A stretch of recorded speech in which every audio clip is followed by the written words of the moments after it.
Ингээд өнөөдрийн чуулганаар соёрхон батлагдах гэж буй засгийн газар хоорондын хилцээр маань ер нь стратегийн ач холбогдолтой юм хилцээр байгаа гэдгийг бас онцлон хэлмээр байна. За Монгол улсын иргэдийн нийгмийн хамгааллын асуудлыг бол олон улсын түвшинд хүргэх ийм зорилттой. Сая Эрдэнэ олд гишүүний хэлсэнчлэн Монгол улсын олон иргэд бас бусад улсуудад хөлмөр эрхэлж ажиллаж амьдарч байгаа. Тэгэхээр тэдгээр иргэд маань ихэнхдээ нийгмийн даатгаланд тасалдсан байдаг бол тухайн улстай нийгмийн даатгалаа төлж байгаа бол иргэн Монголдо эрэхтэй тэтгэврээ тогтоолгох нийгмийн хамгааллын энэ бодлогыг баталгаажуулж байгаа ийм чухал зүйл байгаа.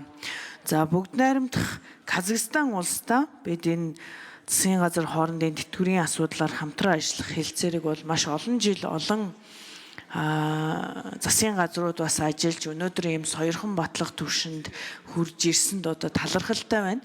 Тэгээд онцгойлон бас энэ салбарын сайд нараар ажиллаж ирсэн. За өнөөдөр соёрхон батлагт нь орж байгаа Дав Бакир сайд, за Булган туяа сайд, Ариун заяа сайд гэдэг яг энэ салбарын олон сайд нарын бас ажлын үр дүн юм аа гэдгийг бас онцлон хэлмээр байна.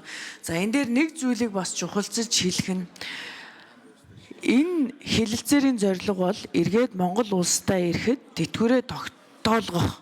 За гадаад улсад олон жил ажиллаж хөдөлмөрлж ирчээд Монгол улстай иргэн ирж нийгмийн баталгаанд хангагдаж тэтгэврээ тогтоолгох. За үүнтэй адилхан бид тэтгэврийн шинжилгээ яаруулах ёстой. Гадаад улсад хөдөлмөрлж ирдэг, тэндээ шимтгэл төлөөд явж итэл Монголдо ирсэн чинь тэтгэврэн тогтоолохдоо бараг бага орлоготой иргэдийн түвшинд аваачих ийм нөхцөл байдал үүссэн байгаа. Манай тэтгэврийн тогтолцоо бол шударга бус байгаа.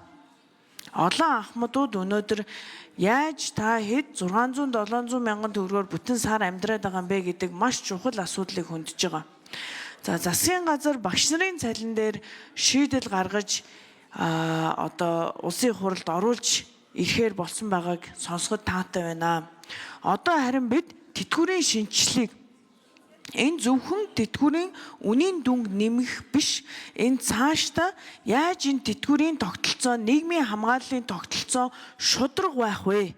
Нийгмийн үндсэн суурь гэрээ шударга байх вэ гэдэг энэ асуудлыг мөн цаг алдалгүй хийх ёстой байгаа. Тэгэхээр өнөөдөр энэ асуудал буюу засгийн газрын хоорондын хэлэлцээр соёрхон батлагдах гэж байгаад баяртай байна. Харин Монгол улсын иргэд маань Казахстан улсад ажиллаад эргэж ирээд Монголдо тэтгэвэр тогтоолоход нь тэр нь шударга байх, нийгмийн баталгааг нь хангасан байх, үүнээсээ илүү чухал ажилдаа цаг алдалгүй ороорой гэж захиж хэлье. За үг хэллээ.